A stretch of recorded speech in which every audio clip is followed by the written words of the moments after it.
Here we have a review of the DASIN Himura Kenshin, both the red and blue versions from the anime Rurouni Kenshin. I will be doing a side-by-side comparison of both figures. So first, let's take a look at the boxes. Starting with the blue box, we do just have a nice view of the figure on the inside with a patterned blue box, and it just has the name Himura Kenshin on the front. Nothing on the side. We do have Kenshin's scar on the back, which is a nice touch. Nothing on the other side. There's some legal on the bottom there, and then nothing on the top.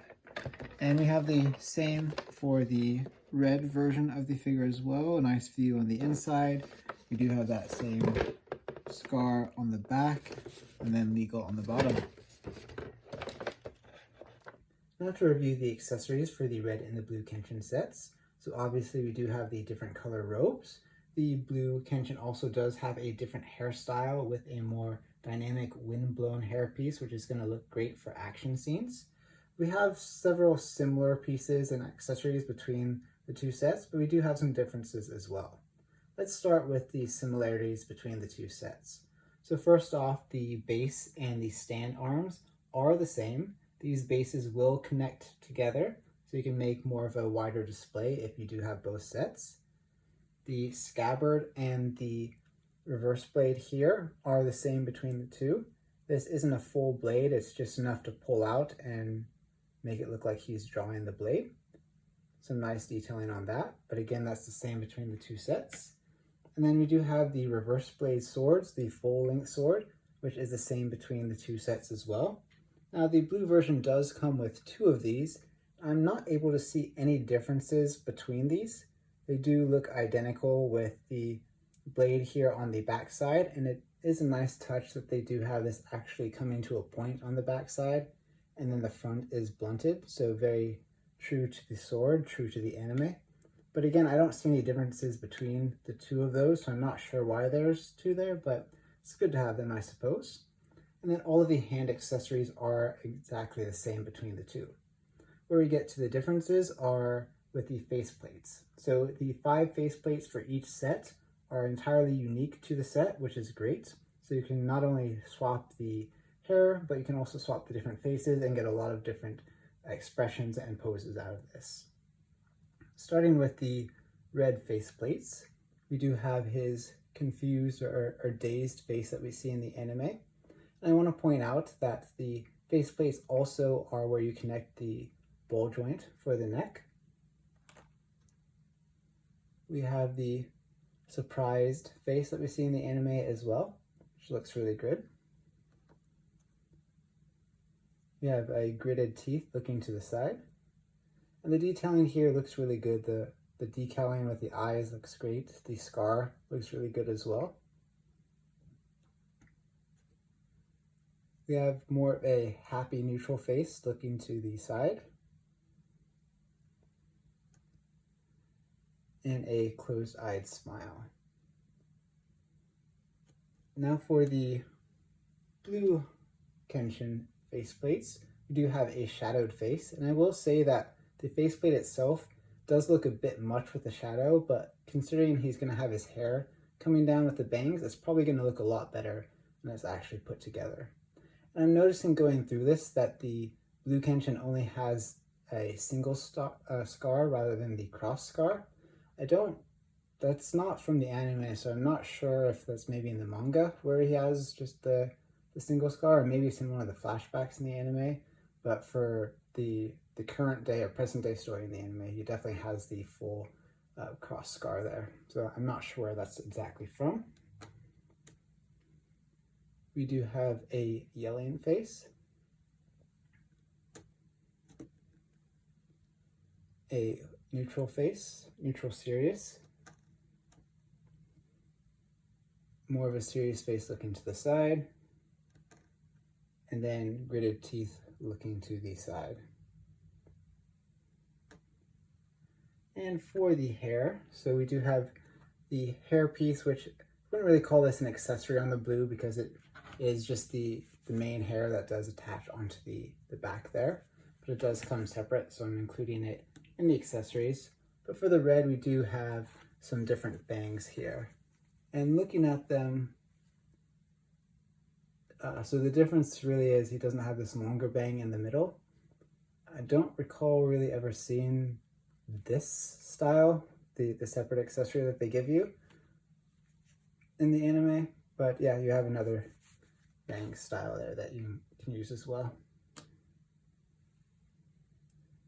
Now going through the hands, so we do have, again, the hands are the same between the two sets. So we have a just neutral hand, more neutral open hand, more of an action pose. And then we do have two different sword gripping hands, so you can put the reverse blade in there. One is with his thumb on the blade or the scabbard, and then another is just gripping the blade or gripping the hilt there. Now to review the figures. So I do believe the articulation should be pretty much identical between the two figures, with the exception of the hair on the blue Kenshin, which is articulated, and we'll be adding that in a moment. So I'm going to do the full articulation run through on the red version, and then I'll breeze through it on the blue one more or less just to confirm that the quality consistency is on par between the figures. So starting with the red Kenshin, we do not have any articulation in the hair, as I mentioned, but you do have a nice sculpt detailing all throughout that hair, even including with that hairband as well. In terms of the articulation here, so we do have a good range of movement. You can look pretty much all the way down, not so much back because we do have that hair blocking the movement there. And then nice side to side. You can do a full 360 if you so choose. It's on a ball peg there, and then the neck does have some articulation as well. I will say the neck, the way that it's jointed to the body, does look a little awkward, and the paint or the plastic coloring between the chest and the neck is a different color. So if you are pretty close to it, you can see that it's not quite consistent. In terms of our arms, so we can come up about that far.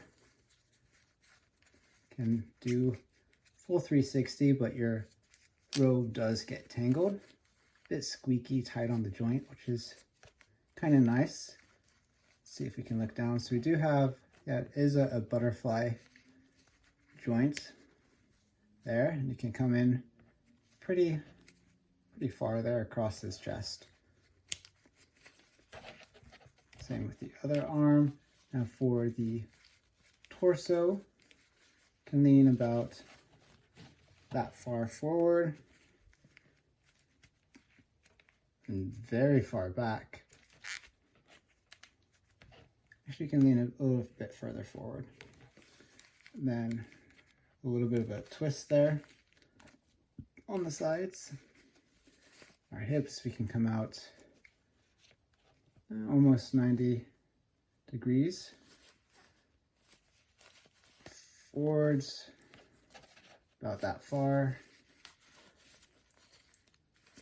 Backwards, about that far. And the fabric does feel very loose, which is nice. It doesn't feel like it's hindering your articulation at all. So it's very good, very loose. You can really move it around to suit the need of the pose. In terms of our knee, can get pretty far back there. For our ankle, looks like we have a loose piece right there that just swivels around, so you can move it out of the way for the articulation.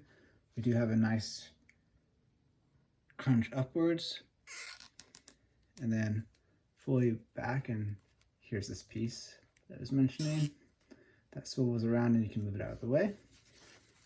Do we have any thigh swivel? Yeah, we do have some thigh swivel there as well, and bicep swivel. Yeah, there's some bicep swivel as well there. The quality of the fabric, I mentioned it, it's very loose and moves out of the way. It does have a nice, almost silky texture to it, but the sewing does look pretty good as well. I don't see any loose seams throughout here.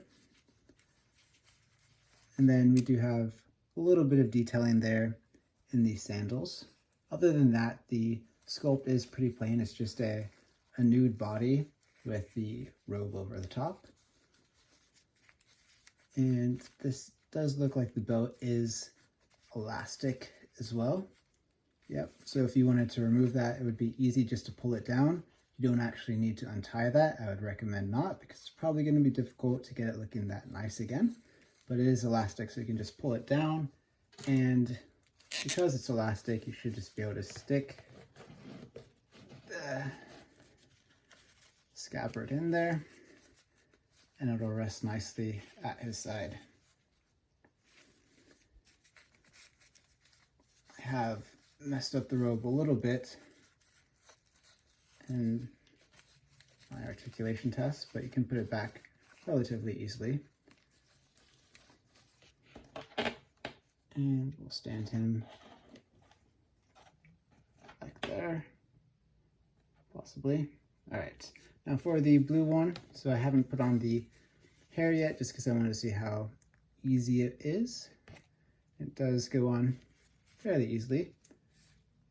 It's not super snug. If you pull on it, it's going to come right back off.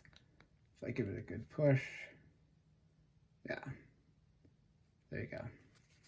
Now in terms of the articulation for this hair, so you can do a nice full 360 there, and it is hinged as well, so you can get a little rotation out of that.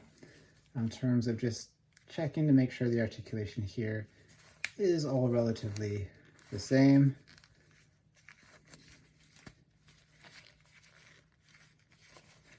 Does look pretty consistent.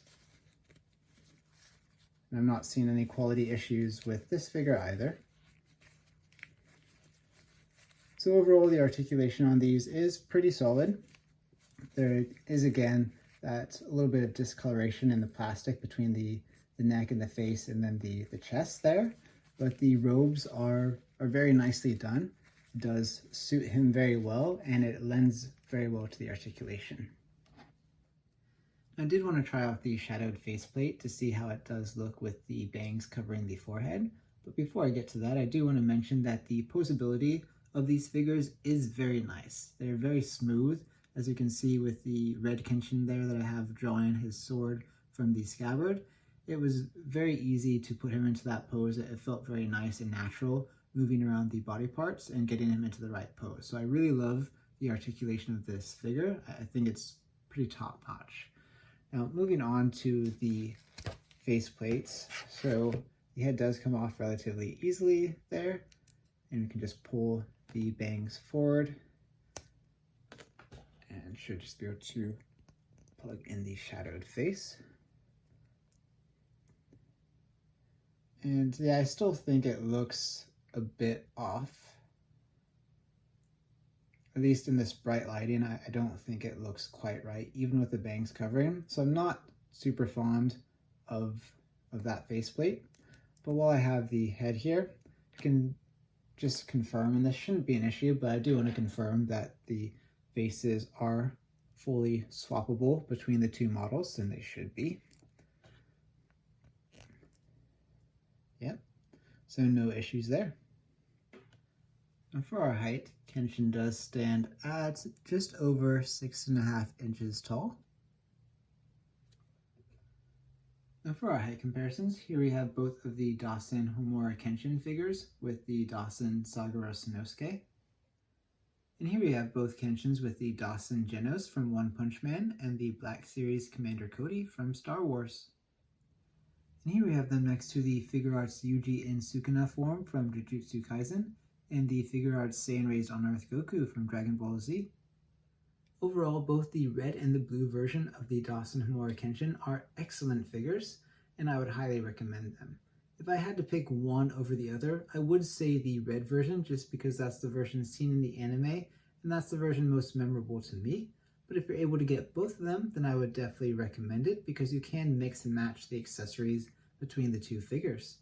As you can see here, I do have the hair piece from the blue figure on the red body, and I think that the windblown hair on the red figure really looks great, and it really captures the essence of the anime. Again, these are both excellent figures. The articulation is great. The fabric is really solid.